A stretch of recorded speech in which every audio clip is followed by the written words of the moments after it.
जब लग गुरु मिले न साचा, तब लग गुरु करो 10 पांचा। क्या गुरु बदल सकते हैं? क्या गुरु बदलने से पाप लगता है?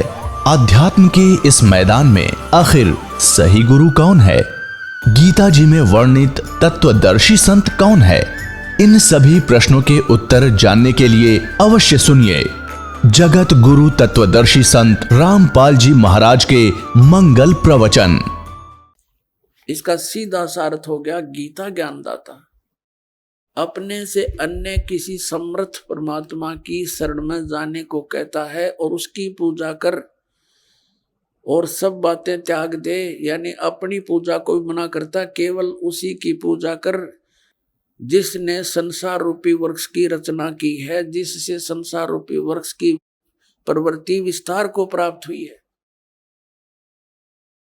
अपने आत्माओं गीता ज्ञानदाता अपनी स्थिति बताता है अर्जुन चौथे अध्याय के 5वें और 9वें श्लोक में, दूसरे अध्याय के 12वें श्लोक में, 10वें अध्याय के गीता जी के दूसरे श्लोक कि अर्जुन तेरे और मेरे बहुत जन्म हो चुके हैं, तू नहीं जानता मैं जानता। मेरे जन्म और कर्म अलौकिक है। इससे सिद्ध हो गया कि गीता ज्ञानदाता तो स्वयं कह रहा मैं नासवान हूं, तो उस नासवान की भक्ति करके वो उस स्थान को कैसे प्राप्त कर सकता जहां जाने के बाद फिर लौटकर संसार में नहीं आते। तो इससे सिद्ध हो गया कि गीता ज्ञानदाता से कोई अन्य परमात्मा है और उसकी साधना करने से ही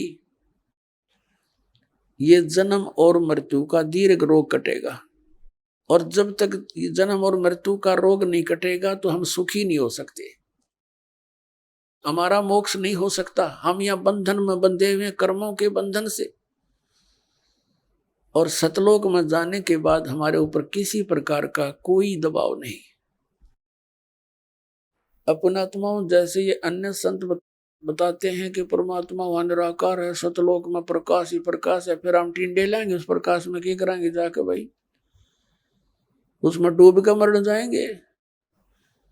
वहां कुछ एकादशर फरानों का वो बूंद सी घूमती है प्रकाश में, महात्माएं वहां मौज मारती हैं। बूंदा ने के मौज हो बता, उस मछली घूमे आकर जल में धके खाती अंडे। वहां जैसी ये सृष्टि है एज इट इज है वहां, लेकिन उनका मटेरियल नाशवान नहीं है। शरीर जो है प्रत्येक नर नारी का अमर शरीर है, युवा शरीर है, कभी वृद्ध नहीं होते, कोई रोग नहीं, किसी चीज का अभाव नहीं। अब यहाँ क्या करते हैं हम, जिसके पास थोड़े से पैसे हो जाएं, बच्चों की हो जाएं छुट्टियां, फिर धक्के खान जाएंगे हम शिमला और कुल्लू और मनाली में सैर सपट्टे करने के लिए। और वहां कितने दिन रहेंगे? 5-4 दिन के बाद जेब खत्म हो जाए, फिर वापस वहीं आकर के सारा दिन उसी गर्मी में फिर रहना।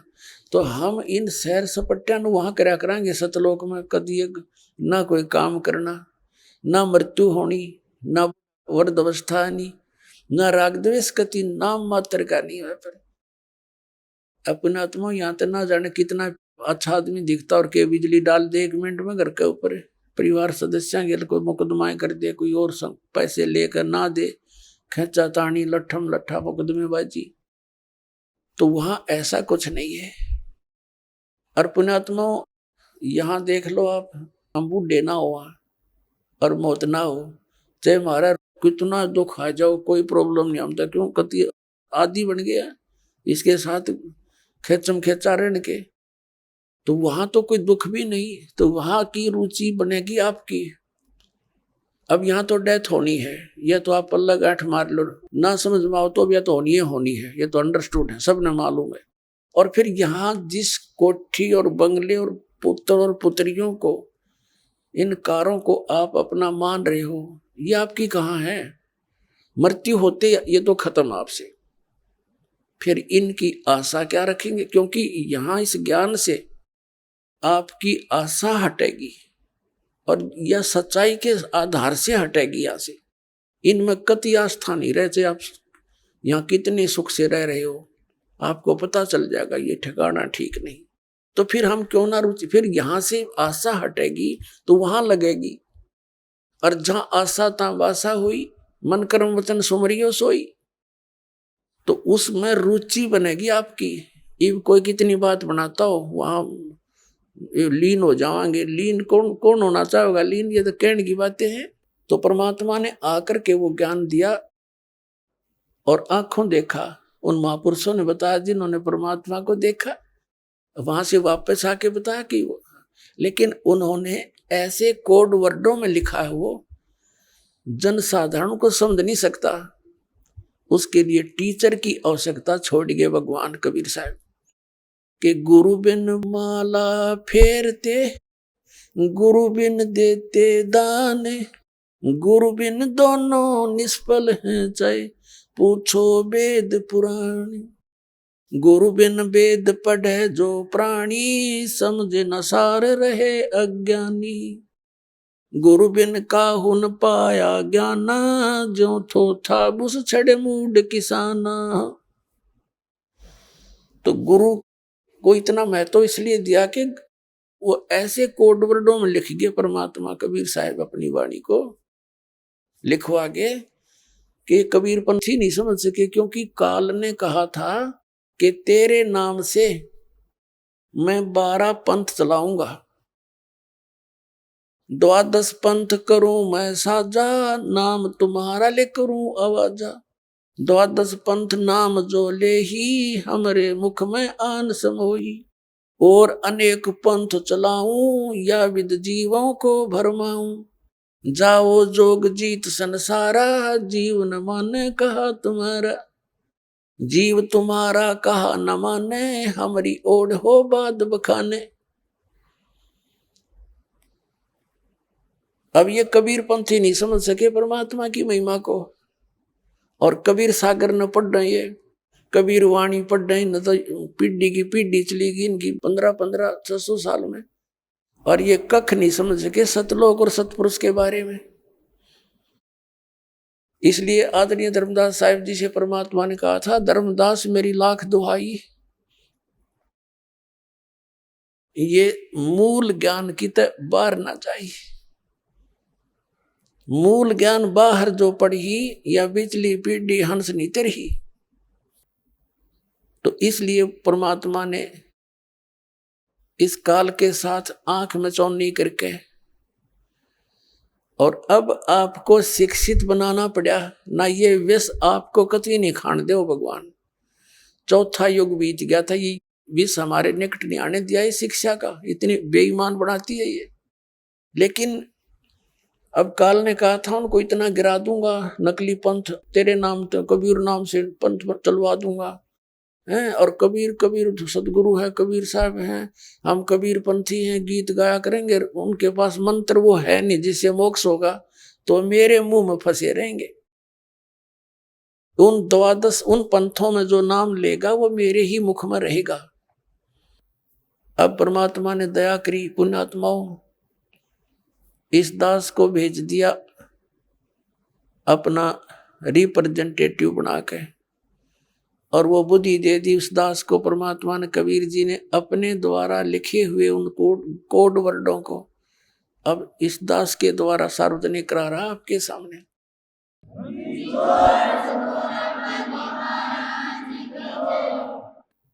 तो पुण्यात्माओं, ये कबीर पंथी नहीं समझ सके, और ये राधा स्वामी धन धन सदगुरु जय गुरुदेव वाले, ये शिवदयाल जी से ही निकले हुए, ये सच्चा सौदा सिरसार जगमाल वाली, ये उसी काल के चलाए हुए पंथों में से एक है। तो अब प्रसंग चल रहा था, परमात्मा ने 600 वर्ष पहले आकर कहा था, और धर्मदास जी को बताया था कि एक बार मेरी इस काल के साथ वार्ता हुई थी। तब उसने कहा था कि कलयुग में ऐसे कर दूंगा इन प्राणियों को, ये भक्ति योग्य नहीं रहेंगे। तो परमात्मा ने आपको पहले शिक्षा दी, उनको मालूम था ये बिगड़ेंगे खूब। हम बिगड़ भी खूब लिए, क्योंकि अच्छी पोस्ट होगी, अच्छी कार कोठी होगी, राम की जरूरत नहीं समझ रहे हम। और कल न गधा बन का कुमार तरह का डायमंड का बोरा जब पता चलेगा, तो वो ज्ञान नहीं हमारे को, वो ज्ञान इस ज्ञान से ही होगा, इस तत्व ज्ञान से होगा। तो पुण्यात्माओं, अब हमने वो मोक्ष प्राप्त करना है जहां जाने के बाद फिर लौटकर हम कभी संसार में नहीं आते। तो वो कौन है? वो परम अक्षर ब्रह्म है, वो सतपुरुष अमर पुरुष है। गीता अध्याय नंबर 7 के श्लोक नंबर 29 में गीता ज्ञान दाता ने कहा कि अर्जुन, जो मैंने तुझे ज्ञान बताया है कि तत्वदर्शी संत की खोज कर ले। फिर वो तत्वदर्शी संत तुझे उस परमात्म तत्व का ज्ञान बताएगा, वो तत्व ज्ञान बताओगा तेरे को। उस तत्व ज्ञान को समझने के पश्चात उसमें लिखा 7वें अध्याय के 29वें श्लोक में कहा है कि जरा मरण मोक्षाय यतन्ति ते, जो माम आश्रित है, यानी मेरे द्वारा दिए गए इस ज्ञान को आश्रय बनाकर तत्वदर्शी संत की खोज कर लेते हैं। और जो केवल यहाँ जरा माने बुढ़ापा, वृद्धावस्था का दुख, मरण माने मृत्यु, जरा और मरण से छूटने के लिए जो प्रयत्न करते हैं और संसार की किसी वस्तु की जो डिमांड नहीं रखते, वे तत् ब्रह्म विदु, ब्रह्म तत्व विदु, और वो उस परमात्मा तत्व ब्रह्म को जानते हैं। और अखिलम अखिलम च अध्यात्म, सारे अध्यात्म को जानते हैं और सभी कर्मों से परिचित है। यहाँ के सभी कर्मों से और पूरे अध्यात्म मार्ग से वो लोग परिचित हैं जो केवल जरा और मरण से मोक्ष के लिए ही प्रयत्न कर रहे हैं। 8वें अध्याय के प्रथम श्लोक में गीता ज्ञानदाता से अर्जुन ने पूछा, किम तत्ब्रह्म, जिस तत्ब्रह्म को जानकर प्राणी केवल जरा और मरण से, इस कष्ट से छूटने का प्रयत्न करता है, तो वो तत्ब्रह्म क्या है, कौन है वो भगवान? गीता ज्ञानदाता ने गीता अध्याय नंबर 8 के श्लोक नंबर 3 में उत्तर दिया है, वो परम अक्षर ब्रह्म है। देखिएगा अध्याय नंबर 7 का श्लोक नंबर 29, ये 29 नंबर है। इसमें कहा कि जरा मरण मोक्षाय माम आश्रित यतन्ति ये, माम आश्रित, मेरे इस ज्ञान का आश्रय करके कि तत्वदर्शी संत को खोज लो।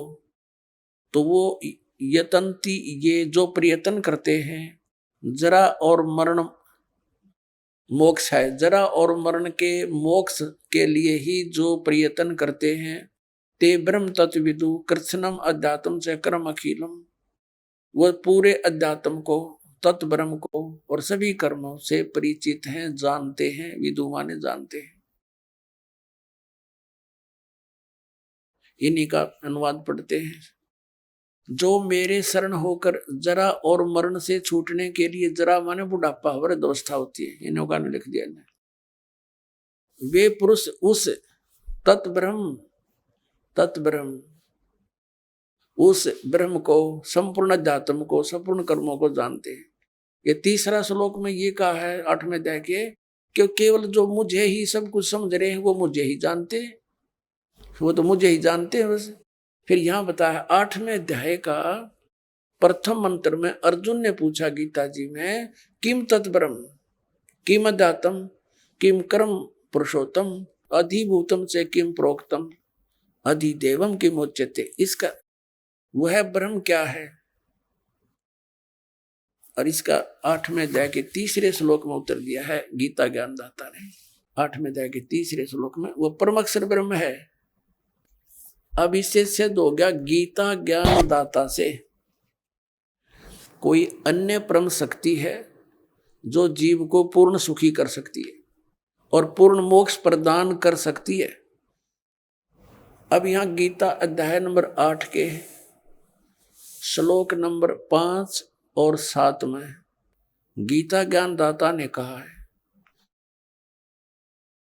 कि मेरी भक्ति कर, मुझे ही प्राप्त होगा। और 8वें अध्याय के 8, 9, 10 में 3 मंत्रों में कहा कि उस परमेश्वर परम अक्षर ब्रह्म की यदि तू साधना करेगा, उसकी भक्ति की कमाई के बल से, योग के बल से, भक्ति की शक्ति की ताकत से, तो उसको प्राप्त हो जाएगा। 8वें अध्याय के 13वें श्लोक में गीता ज्ञानदाता अपनी साधना का मंत्र बताता है। ओम इति एकाक्षरम ब्रह्म व्यवहारन माम अनुसमन ये प्रयाति तजन देहम सयाति परमाम गतिम। मुझ ब्रह्म का केवल एक ओम मंत्र है, और जो इसका अंतिम सांस तक सेवन करता हुआ छोड़कर जाता है वो ओम से मिलने वाली परम गति को प्राप्त होता है। ओम से मिलने वाली परम गति कौन सी है? ब्रह्मलोक। 8वें अध्याय के 16वें श्लोक में कहा कि ब्रह्मलोक पर्यंत, ब्रह्मलोक में गए हुए प्राणी फिर वापस जन्म मृत्यु में आते हैं, तो इससे भी पूर्ण मोक्ष नहीं हुआ, जन्म मृत्यु का दीर्घ रोग कटा नहीं। फिर 17वें अध्याय के 23वें श्लोक में गीता ज्ञानदाता ने कहा है उस परम अक्षर ब्रह्म के पाने का, ओम तत्सदिति निर्देश ब्रह्मण त्रिविद समर्थ है। ब्रह्मण माने सच्चिदानंद घन ब्रह्म। देखिएगा 17वें अध्याय का 23वां श्लोक दिखाते हैं, अध्याय नंबर 17 और श्रीमद् भगवद गीता ये 23वां श्लोक। ओम तत्सत इति निर्देश है ब्रह्मण त्रिविद समर्थ है ब्राह्मणा तेन वेदा च यगा च विहिता पुरा। इसका समझ क्या है? ओम से ओम तत् तत् सत सत, ओम तत्सत ऐसे ये 3 प्रकार का ब्रह्मण माने सच्चिदानंद घन ब्रह्म का नाम कहा है। ब्रह्मण माने सच्चिदानंद घन ब्रह्म कर रहे हैं, यानी परम अक्षर ब्रह्म समझो इसको, परम अक्षर ब्रह्म का नाम है यो। अब हम फिर आते हैं वापस 8वें अध्याय के 13वें श्लोक में। ये देख 8वां अध्याय गीता जी का, और ये 13वां श्लोक यहाँ पर है 13वां। अब हम संस्कृत भी पढ़न जोगे हो गए, ऐसी बात नहीं, देवनागरी लिपि है या। ओम इति एकाक्षरम ब्रह्म व्यवहारण माम अनुसमरण ये प्रयाति तजन देहम सयाति परमाम गतिम। अब ये गीता ज्ञानदाता कहता है कि माम ब्रह्म, मुझ ब्रह्म का, ओम इति, ओम यह एकाक्षरम, एक अक्षर है, नथिंग एल्स, व्यवहारण अनुसमरण यानी उच्चारण करके सिमरण करता हुआ, यह प्रयाति तजन देहम जो शरीर छोड़कर जाता है इसका स्मरण करता हुआ, यह याति परमाम गतिम वह परम गति को प्राप्त होता है। यहां से शुरू होता है ओम ओम। जो पुरुष ओम इस एक अक्षर ब्रह्म को उच्चारण करता हुआ और उसके अर्थ स्वरूप मुझ निर्गुण ब्रह्म का चिंतन करता हुआ शरीर को त्याग कर जाता है, वह पुरुष परम गति को प्राप्त होता है। ओम से होने वाली परम गति वो कौन सी है? ब्रह्मलोक। ब्रह्मलोक में गए हुए प्राणी फिर पुनरावृत्ति में आते हैं। देखिएगा 8वें अध्याय का यही फिर 16वां श्लोक। हे अर्जुन, ब्रह्मलोक पर्यंत सब लोग पुनरावृत्ति में हैं। ये स्टार लगा के इन्होंने यह विश्लेषण भी किया है, अर्थात जिनको प्राप्त होकर पीछे संसार में आना पड़े, वहां जाकर भी फिर वापस संसार में आना पड़े, ऐसे पुनरावृत्ति बोलते हैं इसको। पुनरावृत्ति, इसका विश्लेषण किया, पुनरावृत्ति का अर्थ डिफाइन किया इन्होंने। तो इसे सिद्ध हो गया कि ब्रह्मलोक में गए हुए प्राणी भी वापस आते हैं ओम नाम का जाप करने वाले। आगे गए ना बावड़े रहते भी सब जाही, बिन साहेब की बंदगी कहीं छोड़ ठिकाना नहीं।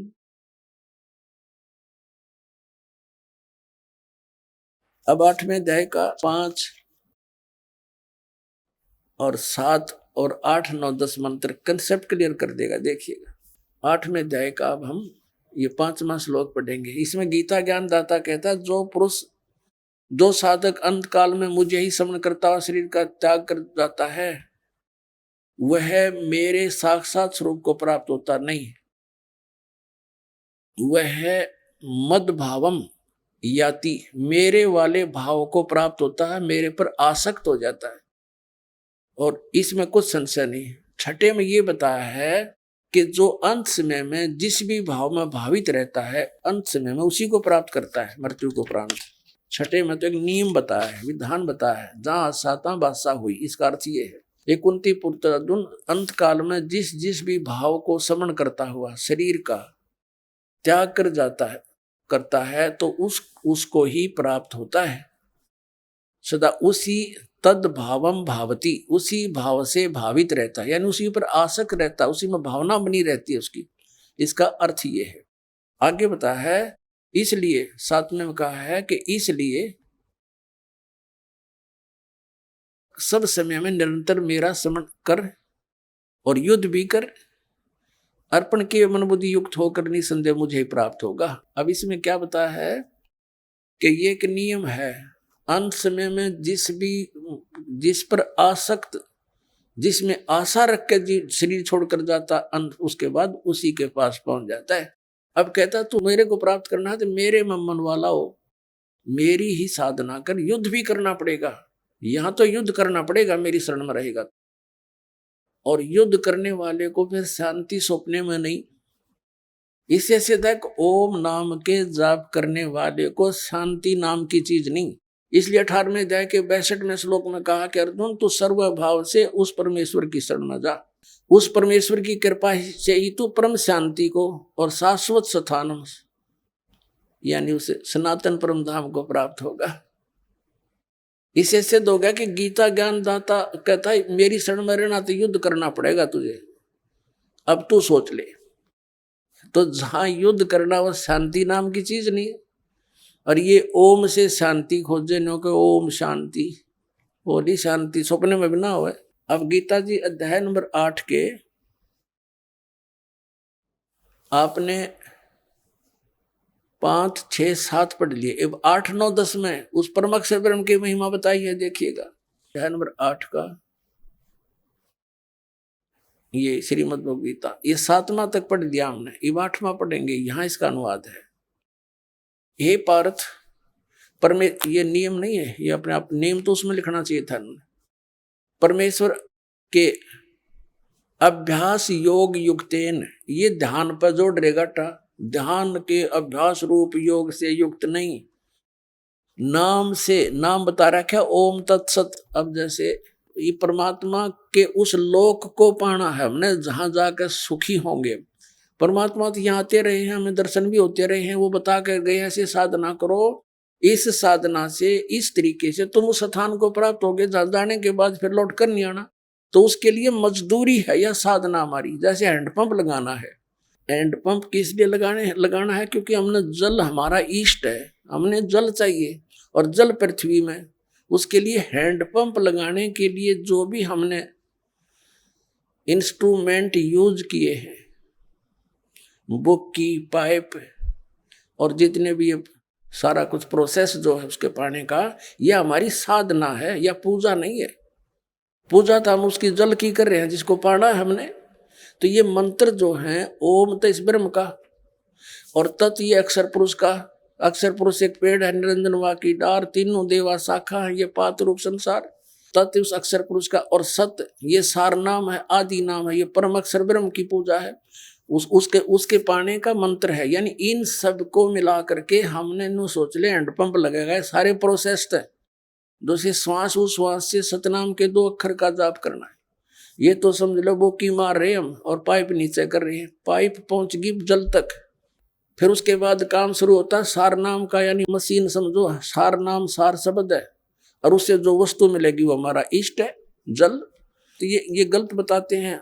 ध्यान दुनिया तीन तड़ंगा डांड तो मतलब था। देखिएगा 8वें अध्याय का, अब हम 8वां श्लोक पढ़ रहे हैं 8वें अध्याय का, ये 8वें का यह अनुवाद है। हे पार्थ, परमेश्वर के अभ्यास, उस नाम के अभ्यास से, जो उसका सच्चिदानंद ब्रह्म का नाम है ना, उसके अभ्यास से के योग से युक्त, उसकी भक्ति से युक्त, दूसरे और न जाने वाले चित्त से, यानी बिल्कुल किसी और इष्ट की देव की पूजा नहीं करनी, उस भगवान को इष्ट मानकर पूजा करनी। निरंतर चिंतन करता हुआ परम दिव्य पुरुष, परम प्रकाश रूप दिव्य पुरुष को, यानी परमेश्वर को ही प्राप्त होता है। गीता ज्ञान दाता से अन्य को प्राप्त होता है। और 9वें में कहा है जो कव्यम, यदि इस कवि को छेड़ दूंगा तो लंबा चैप्टर बन जाएगा। आप इनका अनुवाद पढ़ के अपना जो कंसेप्ट वो क्लियर करते हैं। जो सर्वज्ञ लिख दिया इन्होंने, ये परमात्मा का नाम है। अनादि, सबके नियंत्रता, सूक्ष्म से अति सूक्ष्म, सबके धारण पोषण करने वाले, अत्यंत अचिंत स्वरूप, आदित्य वर्णम यानी सूर्य की तरह चमकदार, चमकने वाला प्रकाश रूप। अब सूर्य प्रकाश रूप अतः निराकार कैसे हो गया? सूर्य तो साकार है वो परमात्मा, लेकिन उसका शरीर तेजों में है। तम से माने अविद्या से अति परे सचिदानंद घन परमेश्वर का समन करता हुआ। 8-9 पढ़ दिया हमने, 10वां 8वें अध्याय का 10वां में आ गया। करता हुआ वह भक्ति युक्त पुरुष अंत काल में योग बलेन यानी भक्ति की शक्ति से, योग माने भक्ति, जो साधना हमने की है उस भक्ति की शक्ति से बिरकुटी के मध्य में प्राणों को अच्छी प्रकार स्थापित करके फिर निश्चल मन से श्रवण करता हुआ उस दिव्य रूप परम पुरुष परमात्मा को ही प्राप्त होता है। उस परमात्मा को, परम अक्षर ब्रह्म को प्राप्त होता है। अपने आत्माओं, इसी के संदर्भ में परमात्मा ने कहा है कि गुण तीनों की भक्ति में ये भूल पड़ो संसारी, कहें कबीर निज नाम बिना कैसे उतरो पार। अब आप जी भक्त हैं क्योंकि आप दूध के जले हुए आए हो और अब लस्सी को भी फूकने की चेष्टा करते हो। कई भक्त कहते हैं, एक भक्त आया श्रद्धालु और उसके साथ 4-5 चेले भी, वो चेले ला रहे थे उसको और वो संत था। उन चेलों के समझ में आया, उनको पता लग गया कि ये गुरुजी भी बनेगा पशु। उसको समझा बुझा के लाए, जी देखो हमने चाहिए भगवान, आप भी परमात्मा के लिए प्रयत्न कर रहे हो और आप हमें भी यही बताना चाह रहे हो, परमात्मा की भक्ति करो। आज हमने जो ज्ञान सुना है एक, आप उसका निर्णय करो और चलो आप भी चलो वहां देखो। यहाँ आए, उसने ज्ञान सुना समझा। अब चेलों के कहने से उसने मानना पड़ा, नाम ले लिया। अब देख अब उल्टी गंगा चढ़ाओगे परमात्मा। अब गुरुआ ने चेले पार करवाओगे, इन्हें समझा बुझा के लाओगे। क्यों डले ढोरे अपने कर्म फोड़ रहे हो, आप कल्याण करवा लो चल के। तो चातुर आदमी था, कर्म गणे बिगड़ गए थे, उसके अभिमान शेष था। नाम लेकर गया, पहला मंत्र ले गया। फिर क्या कहता, उन चेलों के सामने है या मिलते समय 4 नौन खड़े, उसके 4 इधर खड़े। कहने लगे, एक तरफ तो आप कहते हो मेरी एक प्रार्थना है, सुनना सुना मैं बस सुना। एक तरफ तो कहते हो इनकी पूजा नहीं करनी है, अरे ये मंत्र वही दे रहे हो, देखो भाई देखो। बता भाई, अब उसने 1 मिनट में क्या समझाऊं मैं उसको, क्योंकि उसने तो ये चाहा था कि चेले फिर मेरे चिपके रहे, इनके कल्याण से कोई लिंक नहीं था उसका, अज्ञानी आदमी था। अपने आत्माओं, ये भक्ति नहीं दे रहे हम इनकी। अब जैसे हम विदेश में गए हुए हैं और वहां के जो प्रबंधक हैं, जैसे हमने किसी से कनेक्शन ले रखा बिजली का, किसी से टेलीफोन का और किसी से गैस का, पानी का या बैंक लोन ले रखा है, तो उनका जो कर्जा वापस दे रहे हैं, देना है, तो क्या उनकी हम पूजा कर रहे हैं? वो तुम्हारा एक इंसानियत के नाते परम करते हो बनता है। उनका टैक्स दें, बिजली वालों का बिल भरे, वो हमारा कनेक्शन जारी रखे। ये क्या उनकी पूजा थोड़ी कर रहे हैं? एहसान थोड़ा हम कर रहे हैं उन पर। हम पैसे दे रहे हैं और उनसे ले रहे हैं, और वो क्या आसान कर रहे हैं हमारे ऊपर। तो इतनी समझ रहेगी, अभिमान छूटता नहीं प्राणी का। तो ये कंसेप्ट क्लियर करना चाहता है दास के हम इनकी पूजा नहीं करते। हम पूजा तो कबीर परमात्मा की करते हैं, उस सतलोक में जाने की करते हैं। उसके लिए जो जो भी क्रियाएं हमने करनी है वो क्रियाएं कर रहे हैं हम। ये अब इनकी मजदूरी कर रहे हैं, साधना कर रहे हैं, पूजा नहीं कर रहे हम। अब कैसे कर रहे हैं? पहले तो ये कंसेप्ट करते हैं क्लियर कि 3 देव की जो करते भक्ति उनकी कदे ना होवे मुक्ति। अब ये तो है सही साधना, ऐसे करने से लाभ होगा, गीता ज्ञानदाता कहता है। और जो इन तीनों देवताओं तक की पूजा करते हैं, 7वें अध्याय के 12 से लेकर और 15 तक रजगुण ब्रह्मा, सतगुण विष्णु, तमगुण शिव जी की जो साधना करते हैं, इन्हीं को इष्ट मानकर पूजते हैं, उनके लिए कहा है। जो इनको फाइनल गॉड मान रहे हैं, कंप्लीट गॉड, तो उनके लिए कहा है कि वो मुक्ति प्राप्त नहीं कर सकते, मोक्ष प्राप्ति नहीं हो सकती उनसे। इस 7वें अध्याय में निर्णायक ज्ञान दे रखा है। और ये कहा गीता ज्ञानदाता ने कि अर्जुन, अब ऐसा ज्ञान बता दूंगा जिसके जानने के बाद फिर कुछ भी शेष जानना नहीं रहेगा। और कति बिल्कुल सही बता रखा है, देखिएगा। ये 7वां अध्याय है, इसका दूसरा मंत्र देखिएगा। मैं तेरे लिए इस विज्ञान सहित तत्व ज्ञान को पूर्णतः कहूंगा, जिसको जानकर संसार में फिर कुछ भी जानने योग्य शेष नहीं रह जाता। हो गया खत्म। हम इसको थोड़ा सा शॉर्ट में पढ़ेंगे। 7वें अध्याय का हम 12 से शुरू करते हैं। 7वां अध्याय का हम 12 से शुरू करेंगे। ये 12वां श्लोक। अभी और भी जो सतगुण से उत्पन्न होने वाले भाव हैं और रजोगुण से तथा तमोगुण से उत्पन्न होने वाले भाव हैं, उन सब को मुझसे ही होने वाले हैं ऐसा जान, परंतु वास्तव में उनमें मैं और वे मुझ में नहीं है। अब अभी ताजा ये सिद्ध किया आपको कि रजगुण ब्रह्मा है, सतगुण विष्णु, तमगुण शिव जी। तो इन तीनों गुणों से क्या होता है? रजगुण ब्रह्मा से के दबाव से, इसके प्रभाव से, रजोगुण के प्रभाव से हम संतानों उत्पत्ति करते हैं। यहाँ के ठाठ बाट की हमारे अंदर एक जबरदस्त प्रेरणा बनती है, ये रजोगुण के प्रभाव से बनती है। और फिर सतीथि सतोगुण प्रभाव से एक दूसरे में ममता मोह फंस जानी, जबरदस्त जकड़े जाते हैं। और तमोगुण का अपना पता ही है, क्रोधाना, ये भगवान शंकर के विष्णु जी के तमोगुण से है। तो क्या बताया है कि इन तीनों गुणों से जो कुछ भी हो रहा है, सृष्टि, सतीथि और संहार, इसका निमित्त मूल कारण तो मैं हूं, लेकिन मैं इनमें नहीं, ये मुझ में नहीं, क्योंकि ये इनसे अलग रहता है, अपने पुत्रों से भी गुप्त रहता है। ये काल के पुत्र हैं, रजगुण ब्रह्मा, सतगुण विष्णु, तमगुण शिव जी। तो ये क्या बता रहा है आगे देखिएगा। 7वें अध्याय का 13वां श्लोक पढ़ेंगे, 12वां हमने पढ़ लिया।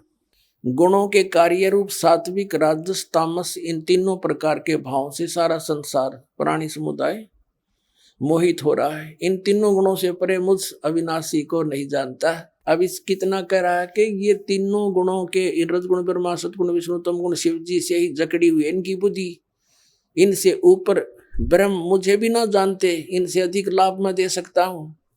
आगे देखना 14वें में क्या किया। अध्याय नंबर 7 के श्लोक नंबर हम 14 को पढ़ रहे हैं। क्योंकि यह अलौकिक अति अद्भुत त्रिगुणमयी मेरी माया, रजगुण ब्रह्मा, सतगुण विष्णु, तमगुण शिव जी के द्वारा फैलाया गया जाल बड़ी दुस्तर है, यानी बड़ी खतरनाक है। परंतु जो पुरुष केवल मुझको निरंतर भजते हैं, वे इस माया का उल्लंघन कर जाते हैं, अर्थात इससे ऊपर उठ जाते हैं, जो ब्रह्म साधना करते हैं। अब 15वें में कहा है, इस माया के द्वारा जिनका ज्ञान आराध आ चुका है, रजगुण ब्रह्मा, सतगुण विष्णु, तमगुण शिव जी तक जो सीमित है, इन्हीं को इष्ट मानकर पूजते हैं, इनसे आगे किसी की सुनने को तैयार नहीं, और किसी की बात को नहीं सुनते। ये देखिए, वे असुर स्वभाव को, राक्षस स्वभाव को धारण किए वे मनुष्यों में नीच, दूषित कर्म करने वाले मूर्ख मूढ़ लोग मुझको नहीं भजते। और फिर अपने बारे में बताता है, मेरी भक्ति भी 4 प्रकार के करते हैं।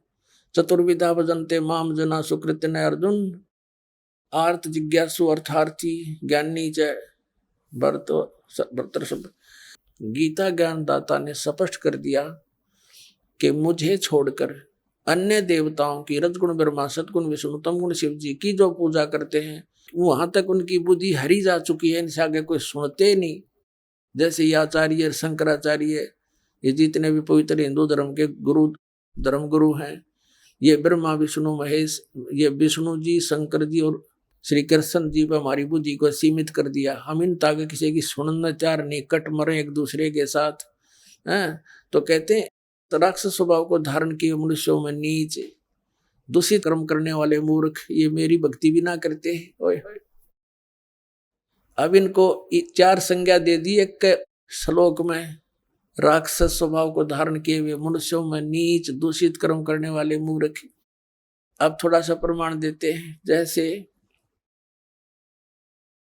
हिरण्यकशिपु ने रजगुण ब्रह्मा की पूजा करी थी, अपने पुत्र का शत्रु हो गया, हल्दी की गांठ पाकर पंसारी बन गया और सबको कह दिया मेरी भक्ति करो। अपने पुत्र का शत्रु हो गया, जुल्म गुजारे। फिर परमात्मा ने आकर उसकी छाती तोड़ी, कुत्ते वाली मौत मरा, राक्षस कहलाया रजगुण ब्रह्मा का उपासक। फिर तमगुण शिव जी का उपासक था रावण, कैसा दूषित कर्म किया, अपनी ही माता को उठा लाया, पति बनाने की चेष्टा करने लगा, सीता को उठा लाया। यानी शिव का पुजारी उसके बड़े भाई विष्णु की पत्नी ने उठा लाया। बता अकल। तो इससे दूषित कर्म और क्या करेंगे? दूषित कर्म करने वाले मूर्ख, राक्षस स्वभाव को धारण किए मनुष्यों में नीच। तो चारों उपमा इनके ऊपर फिट होगी। रावण कुत्ते वाली मौत मरा, राक्षस कहलाया।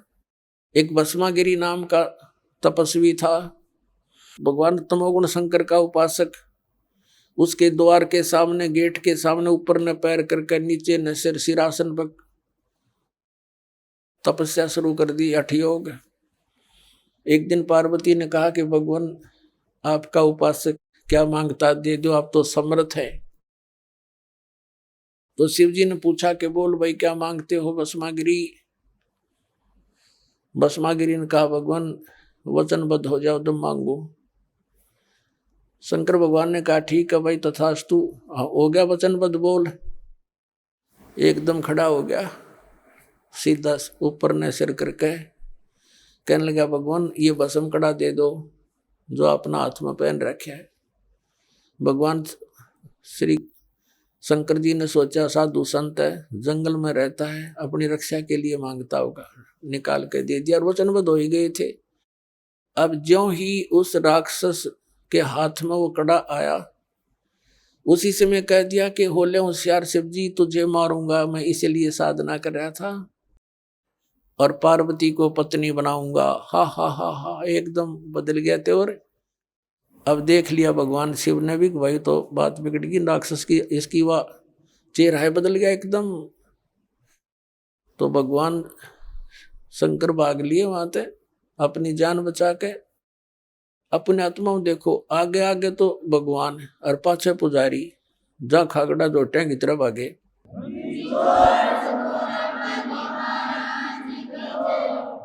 और ये आज तक हमने मूर्ख बना रहे हैं ये संत, क्योंकि वो मृत्युंजय, कालज्य, सर्वशक्तिमान, महेश्वर, सर्वशक्तिमान। बताइए, मृत्युंजय था, डर के भाग गया। कबीर साहब थे मृत्युंजय, उनको ऐसे ऐसे जुल्म गुजारे, तोप लगा दी थी परमात्मा को मारने के लिए, दरिया में डाल दिया था, गंगा में, नौका में बैठा ले गया, हथकड़िया बांध कर, पैरों में बेड़ी बांध कर और गंगा में डाल दिया। हथकड़ी अपने आप टूट गई, बेड़ी निकल गया हाथों गले से। जल के ऊपर बैठ के भगवान तोप के गोले छोड़ दिए उन दुष्टों ने। 4 पैर 12 घंटे तक तोप के गोले मारते रहे, एक भी निकट नहीं गया। वो थे मृत्युंजय। अब उधर से आगे आगे भगवान शिव जी भाग रहे हैं, पीछे पीछे भस्मागिरी फुल स्पीड पे। अब परमात्मा आकर जान बचाता है इनकी। स्वयं परमेश्वर आए, पार्वती रूप बनाया, उन दोनों के बीच में एक पेड़ के नीचे खड़े हो गए। और भस्मागिरी तो भाग्य इसलिए रहा था, उसने पार्वती रूप में भगवान ने कहा रुक जाओ रुक जाओ, वो रुक गया। उसने तो और ये भी कह दिया कि अब क्यों डरते हो, तो रुकेगा नहीं, पता नहीं कहाँ जाएगा, जाने दो इसको, आ जाओ बैठो। अब भस्मागिरी का लाड़ पड़े रही थी, उड़े डट गया। तो अब भस्मागिरी से पार्वती रूप में भगवान ने कहा कि कुछ डांस वांस करके दिखा मुझे, ताकि मेरी आत्मा प्रसन्न हो तेरे से। तो वो कहने लगा, तपस्वी व्यक्ति, मैंने कभी डांस किया नहीं। तो पार्वती रूप में परमात्मा ने कहा, ला मैं सिखाती हूँ, ऐसे कर, इस पैर ने ऐसे कर, इस हाथ ने ऐसे कर, इसने ऐसे कर, और ऊपर कर। जिसमें कड़ा ले रखा था ना वो भस्म कंडा, उसको जब सिर पा लिया भस्मागिरी का, जब कह दिया भस्म, और भस्मागिरी मर गया। उस कड़े को लेकर विष्णु रूप धारण करके परमेश्वर और शिव जी के सामने काफी दूर आगे खड़े प्रकट हो गए, और शिव जी पीछे देखकर भाग गए। और कहा, भाग ले विष्णु, भाग ले, राक्षस ने ऐसे ऐसे मेरे साथ धोखा कर दिया। तो परमात्मा ने कहा विष्णु रूप में कि भोलेनाथ देख, यू तेरा कड़ा ले आया मैं। उसका जचा नहीं ये बात, कैसे ले आए आप, कि मैंने उसको मार दिया ऐसे ऐसे पार्वती का रूप बना के, और उसको गंडत नाथ नचा के मार दिया है। अब उसका जचे को नहीं ये बात, तब तो साथ लेकर आए उसको, उसकी राख दिखा ली ना, देखियो मरा पड़ा, यू जल गया। जब दिल की धड़कन ठीक हुई मृत्युंजय की, शंकर भगवान की।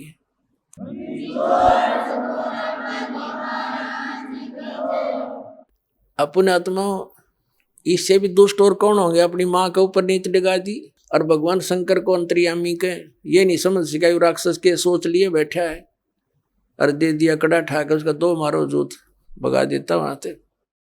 यदि अंतर्यामी होता समझ जाता पहले, ये क्या बकवास सोचे बैठा है, अरे इनकी हम पूजा करने पर ला रखे थे, सारा जीवन बर्बाद करा दिया हमारा।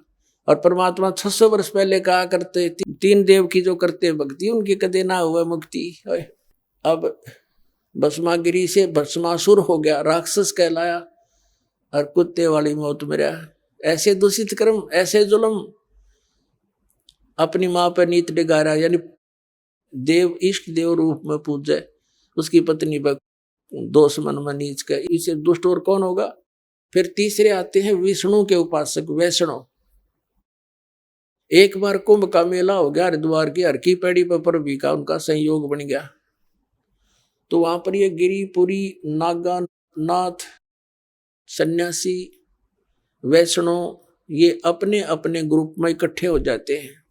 नागा का अलग ग्रुप, सन्यासियों का अलग, वैष्णव का अलग, नाथों का अलग, कनपाड़े नाथ न्यारे। ये नागा तो हैं भगवान तमोगुण शिव के उपासक, और वैष्णव साधु हैं ये भगवान विष्णु सतोगुण के उपासक। इनका एक समय निर्धारित होता है, घंटे आध घंटे का जितना भी होता है, कि उसके दौरान जो नहा लिया सो नहा लिया, ये मानते हैं उसका कल्याण हो गया। अब गए थे कल्याण करवाने, और फिर क्या हुआ उनका वहां पर, अब स्नान करने का जो समय आ गया उनका, पर भी लगनी थी कुंभ के मेले की, तो सभी अपने अपने ग्रुप में चल पड़ते हैं। नागा अलग से, वैष्णव अलग से, नाथ न्यारे, सन्यासी भिन्न अपने अपने खेमे में चल पड़ते। तो सबसे पहले नागा पहुंच गए, कति नंगे रहते हैं, और वो हरकी पैड़ियों पर सब जगह खड़े हो गए, नहाने की पोजीशन पकड़ गए। पीछे से वैष्णु साधु आगे, सतोगुण विष्णु जी के उपासक। उन वैष्णव ने कहा कि नागाओं, पहले हम स्नान करेंगे, हम सर्वश्रेष्ठ हैं, तुम बाद में नहाना। अब नागा कहने लगे, नहीं हम सर्वश्रेष्ठ हैं, हम त्यागी और बैरागी हैं, हम नहीं इच्छा रहते, हम वस्त्र भी धारण नहीं करते, हम बिल्कुल निर्लेप हैं। तो विष्णु के उपासक वैष्णु साधु कहने लगे, शरड फेरडो, तुम टट्टी के हाथ धोते नहीं, राख लपेटे आंडो, गधे की तरह लोट मारो, आज तुम प्रथम नहाने वाले हो गए, पहले हम नहाएंगे, तुम बाहर आओ। अब ये वचन सुनकर अब वो तमोगुण के पुजारी हो गए उल्टे, और पकड़ लिए उनके सिर के वो जटा, पकड़ पकड़ के वो उसकी पकड़ रहा, और वो उसकी लट्ठम लट्ठा, मुक्का मुक्का बुड़के काटे, मुखों से काटे, फिर तलवार निकाल जाए, कटारी मारे एक दूसरे के छुर्रे गोप दे। 25,000 ये त्रिगुण उपासक ये कट कर मर गए वहां पर। घर की पैड़ियों पे गंगा का पानी लाल बना दिया, लाश उसके अंदर 100 बहा दिए नरे। तो इसके विषय में सूक्ष्म वेद के अंदर परमात्मा ने कहा है, तीर तुपक तलवार कटारी जमदड़ जोर बदावे है, हर पैड़ी हर हेत न जान्या वाजा तेग चलावे है, काटे शीस नहीं दल करुणा ये जग में साध कवावे है, जो जन इनके दर्शन को जावे उनको भी नरक पठावे है। अब क्या बताते हैं कि तीर कटारी तलवार ठोके एक दूसरे में, और ये तीर तुपक तलवार कटारी नौके जम धड़ जोर बधावे हैं, यानी कति डट के युद्ध किया उन्होंने।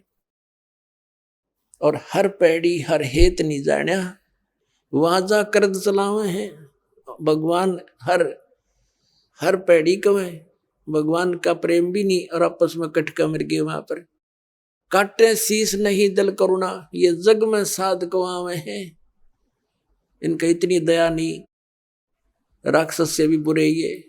काटे शीस नहीं दल करुणा ये जग में साध कवावे हैं, और जो जन इनके दर्शन को जावे, इसे ऐसे व्यक्तियों के पास जो जागा उनको यही पाठ पढ़ाओगे कटने और मरने का, तो उनको भी नरक पठावे। तो पुण्यात्मा परमात्मा 600 वर्ष पहले कहा करते, गुण तीनों की भक्ति में ये भूल पड़ो संसार, कहे कबीर निज नाम बिना कैसे उतरो पार, तीन देव की जो करते भक्ति उनकी को जो न होवे मुक्ति। अपने आत्मा परमात्मा ये कहा करते, ब्रह्मा विष्णु महेश तुम्हारे दुश्मन नहीं बताए, ये अपने भाई बहन है और काल का फंस गई अच्छी आत्माएं हैं, इनको बना दिया यहाँ का चौधरी, इनकी मृत्यु होगी जब इनको गधे बना कर छोड़ देगा और नई तैयार कर लेगा। आप मत है, ये तो हमारा दुरुपयोग कर रहा है। और दुर्भाग्य उन देवताओं का ब्रह्मा विष्णु महेश का जो आज स्वर्ग में बैठे हैं, उनके हाथ से ये प्राइम टाइम निकल गया इनका, जो आज आपको प्राप्त हो रहा है, ये समय है।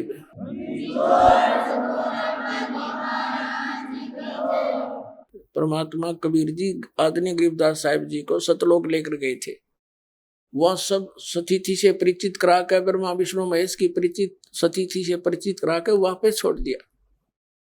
उसके बाद उन्होंने कहा था, तीनों देवा कमल दल बसे, ये ब्रह्मा विष्णु महेश, प्रथम इनकी वंदना फिर सुन सतगुरु उपदेश।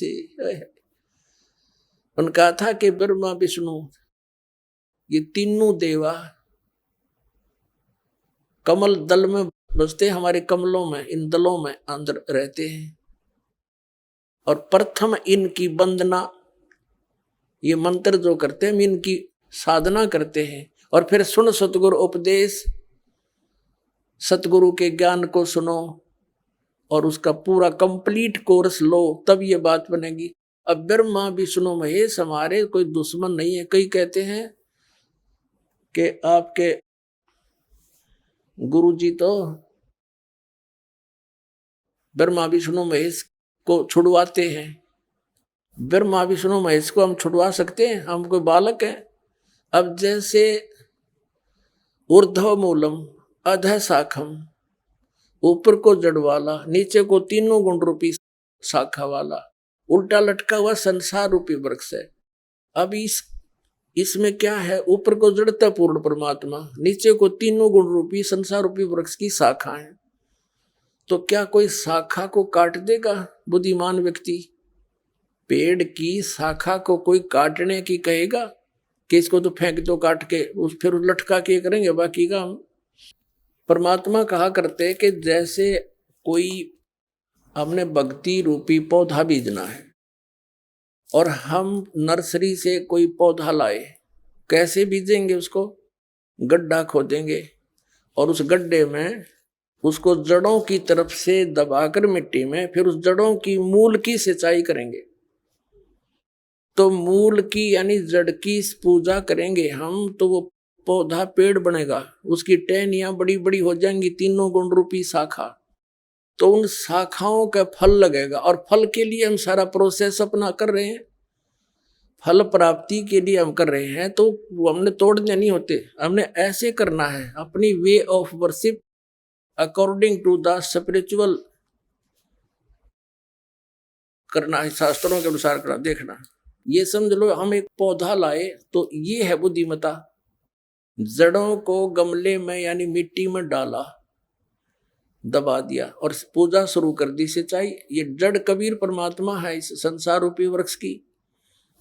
अब ये हमने जड़ों को पूजना है, इन ब्रह्मा विष्णु महेश की पूजा नहीं कर। हम क्या कर रहे हैं, ऐसे कर रहे हैं। ये बता बालका वाला काम कर रखे हमने, हंसी नहीं आवे। हम ऐसी पूजा कर रहे हैं, उल्टा काम कर लिया हमने। ब्रह्मा विष्णु महेश को हम इष्ट रूप में पूज रहे हैं, गमले में ला दिए ब्रह्मा विष्णु महेश और ये पूजा कर रहे हैं। तो कोई क्या कहेगा, समझदार व्यक्ति ने घर सीधा कर ले इसने, और वो लड़े, हट जा दूर, खबरदार तूने क्या कर दिया। अब देखो जड़ छोड़ दी हमने, अब जड़ ऊपर रहेगी तो पौधा भक्ति रूपी पौधा सूख गया, ये यूजलेस है, ये शास्त्र विधि को त्याग कर शास्त्र विरुद्ध साधना है, ये उल्टा बीजा हुआ भक्ति रूपी पौधा। और हमने ऐसे करने को कहा, तो इसमें इसकी पूजा करेंगे भगवान कबीर साहब की, फिर हमारे शास्त्र अनुकूल कर्म बनेंगे। शास्त्र अनुकूल संस्कार होने से ये फल ब्रह्मा विष्णु महेश ने देना हमारे को, क्योंकि यहाँ के ये प्रधान है, इबिन का फल लगेंगे। अब इसका प्रमाण देते हैं। अपने आत्मा परमात्मा ये कहा करते, तुम साधना ठीक करो और फिर अब आपको लाभ होगा पूरा। अब तुम साधना कर रहे हो उनकी जो आपको कुछ दे ही नहीं सकते। अब जैसे आप किसी फैक्ट्री मालिक की नौकरी कर रहे हो, तो नौकरी उसकी कर रहे हो, आपकी हाजिरी लगकर तनख्वाह बनकर कैशियर के पास आती है, अकाउंटेंट के पास आती है। अब तनख्वाह तो देंगे अकाउंटेंट और वो कैशियर, लेकिन वो देंगे आपका वर्क डन, और वो भी उस मालिक की मजदूरी करोगे। तो यदि उस आप लागे अकाउंटेंट और कैशियर की जूते साफ करन, उसकी प्लेट धोना, वह नौकरी दी छोड़ आपने, वो खाक देंगे आपको, जो कहें भाज्य तो चाह बिना प्याओ टाइम पे। तो इसी प्रकार हमने पूजा तो करनी है, मजदूरी तो करनी, इष्ट रूप में तो पूजना परमपिता को, कबीर साहब को, और फिर उससे बनेंगे हमारे शास्त्र अनुकूल जितने भी शुभ संस्कार फिर देंगे। यही यहाँ पर जब तक आप यहाँ रहोगे तो यहाँ के ये प्रधान है, इन्होंने हमारा वर्क डन देना है। आइए अब हम उन श्रद्धालुओं के अनुभव जानते हैं जो जगत गुरु तत्वदर्शी संत रामपाल जी महाराज जी से दीक्षा प्राप्त कर चुके हैं तथा उनके द्वारा बताए गए भक्ति मार्ग पर चल रहे हैं। नमस्कार जी। नमस्कार सर। क्या नाम है जी आपका? शिवानी दासी। शिवानी जी, आप कहाँ से हैं? मैं देहरादून उत्तराखंड से हूँ। संत रामपाल जी महाराज से नाम दीक्षा आपने कब ली? मैंने 2013 में संत रामपाल जी महाराज जी से नाम दीक्षा ली थी। शिवानी जी, आपने क्या क्या भक्ति साधनाएं की हैं? हम लोग बाल योगेश्वर जी के सत्संग में जुड़े हुए थे बचपन से ही, मतलब जब फैमिली जुड़ी रहती है। 18 साल हमने बाल योगेश्वर जी के सत्संग में अपने बिताए। वहाँ पर हमने भक्ति की, जो भी वो भक्ति देते थे, और वही देवी देवता और पूजा वो सब किया हमने, पर हमें कोई भी लाभ नहीं हुए उससे। बाल योगेश्वर जी के सत्संग में हम 18 साल जुड़े रहे। तो फिर आप संत रामपाल जी महाराज जी की शरण में कैसे आई? संत रामपाल जी महाराज जी की शरण में आने का ये कारण था कि हम लोग बहुत दुखी थे, और फिर हम लोग मतलब आर्थिक रूप से भी बहुत कमज़ोर हो गए थे, क्योंकि हम लोग के पास पहले बहुत ज़मीन थी। तो मतलब पापा मम्मी लोग सभी बीमार रहते थे, तो उनके कारण हमने अपनी ज़मीन भी बेच दी। फिर ऊपर से ये कि मम्मी जैसे घर में, मतलब मम्मी के क्या होता था, एक दाना होता था, फिर बहुत बड़ी एलर्जी का रूप ले लेता था, उसमें मतलब बहुत ज़्यादा खून निकलने लग जाता था। जितनी हम उसमें दवाई लगाते थे और ज़्यादा वो मतलब बढ़ जाती थी। तो इसलिए फिर हम संत रामपाल जी महाराज जी की शरण में जुड़े। और मेरे पापा का है कि वो बहुत दारू पीते थे, नशा भी करते थे, और फिर उनको थोड़ा भूत प्रेत की भी बाधा का कारण था, उनको मतलब भूत प्रेत की बाधा लगी हुई थी थोड़ा। तो इस कारण से भी हम जुड़े, और थोड़ा हमने ज्ञान को भी समझा। जैसे संत रामपाल जी महाराज जी का सत्संग सत्संग में टीवी में सत्संग आता है साधना चैनल में, तो हमने वो देखा तो हमें थोड़ा समझ आया, तो हम संत रामपाल जी महाराज जी की शरण में आए और हमने नाम दीक्षा ली। संत रामपाल जी महाराज से नाम दीक्षा लेने के बाद क्या आपको लाभ भी मिले? संत रामपाल जी महाराज जी की शरण में आने से पहले हमें बहुत दुखी थे, और यहाँ पर आने के बाद हमें वही लाभ मिले जो बता रही हूँ। मम्मी को वो बीमारी हो गई थी, जो मतलब दाने होते थे और वह एलर्जी का रूप ले लेते थे, और तो फिर वो ठीक हुआ मम्मी को सोराइसिस टाइप की वो एलर्जी हो गई थी। मतलब उसमें क्या होता था, मतलब खून निकलता था और उसमें ऐसे जकड़न जैसी होती थी और पपड़ी लग जाती थी, और मतलब उसको हल्का सा खुजाने में ही खून निकलने लग जाता था। तो और हम यहाँ मतलब देहरादून के अच्छे अच्छे डॉक्टर्स में हर जगह हम गए, उसके कारण हमने अपनी ज़मीन तक बेच दी, मतलब मम्मी की दवाई मतलब बीमारी ठीक हो जाए जिससे। और मतलब बहुत हमने कोशिश की, और जितने झाड़ फूक यहाँ पर जितना सब कुछ होता है वो सब कुछ हमने किया, पर फिर भी ठीक नहीं हुआ। और फिर पापा का भी वही भूत प्रेत की बाधा थी, और फिर मेरी मम्मी पे तो खुद देवी भी आती थी। मतलब मेरी मम्मी को बोलते हैं ना नंदा देवी, वो आती थी और खुद मतलब लोगों का तो बता देती थी कि हाँ तुम्हें ये बीमारी हुई है, ठीक हो जाएगी, वो हो जाएगी, पर अपना ही बीमारी रहती थी दिन भर। मतलब कभी कभी तो मतलब ऐसा रहता था बुखार में पड़ी है तो लेटी है, बीमारी है, मतलब ऐसा हो जाता था मम्मी को। तो मतलब अब हमने संत रामपाल जी महाराज जी की शरण में आने से हमारी मम्मी की भी तबीयत ठीक हो गई। पापा ने नशा छोड़ दिया है, और भूत प्रेत की बाधा तो गुरुजी बोलते, संत रामपाल जी महाराज जी बोलते हैं कि यहाँ नाम लेने से ही हट जाती है, तो वो भी हट गई है। और मैं और मेरा भाई भी अब ठीक ही रहते हैं मतलब, और परमात्मा की दया से हम पे घर भी है, रहने के लिए अच्छा है, सब कुछ सही है। संत रामपाल जी महाराज जी की दया से हमारे पास सब कुछ सही है, और आर्थिक स्थिति भी बहुत मतलब कमज़ोर हो गई थी इतनी, फिर अब उससे भी हम सही हो गए हैं। मतलब संत रामपाल जी महाराज जी की शरण में आने के बाद से ये सब हमें लाभ हुए। शिवानी जी क्या काम करती हैं आप? मैंने होटल मैनेजमेंट किया हुआ है। शिवानी जी, जैसे कि आपने बताया कि आपने होटल मैनेजमेंट का कोर्स किया हुआ है, आप एक पढ़ी लिखी लड़की हैं। संत रामपाल जी महाराज जी के बारे में कहा जाता है कि उनसे श्रद्धालु अंधश्रद्धा के तहत जुड़ते हैं, क्या ऐसा ही है? नहीं, ऐसा तो बिल्कुल भी नहीं है, क्योंकि संत रामपाल जी महाराज जी हमें सब ज्ञान वेद शास्त्रों के अनुसार ही हमें बताते हैं। जो हमारे 4 वेद और शास्त्र और पुराण और बाइबल है, कुरान है, हर धर्मों की किताबों में आप छांट के देख लीजिए, ढूंढ के देख लीजिए। जब आपको यकीन ना हो तो गुरुजी हमें हाथ रख रख के उस जगह में दिखाते हैं कि यहाँ पर ये लिखा है, अल्लाह कबीर है, वो बाखबर है, मतलब दिखाई देता है, इंसान की तरह है, उन्होंने इंसान को अपने जैसा बनाया है। तो आपको वो देख के मतलब आपको खुद ही विश्वास हो जाएगा कि संत रामपाल जी महाराज जी का ज्ञान शास्त्रों के अनुसार है। और आजकल तो एजुकेटेड समाज है, सबको मतलब इतनी नॉलेज है, हम तो ऐसे अंधश्रद्धा के तहत जुड़ नहीं सकते, क्योंकि अभी सभी पढ़ा लिखा समाज हो गया, ऐसे तो कौन जुड़ेगा ना। तो इसीलिए हम यहाँ पे जुड़े हैं।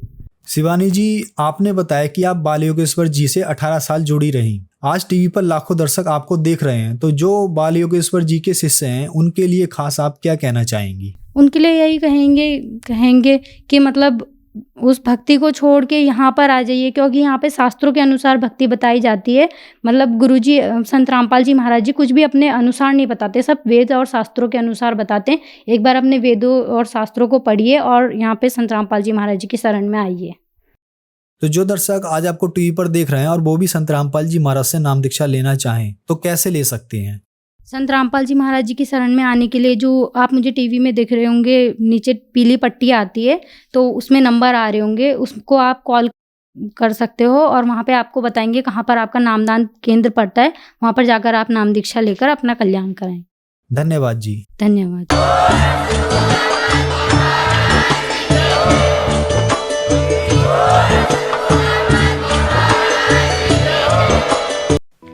आप सुन रहे थे जगत गुरु तत्वदर्शी संत रामपाल जी महाराज के मंगल प्रवचन।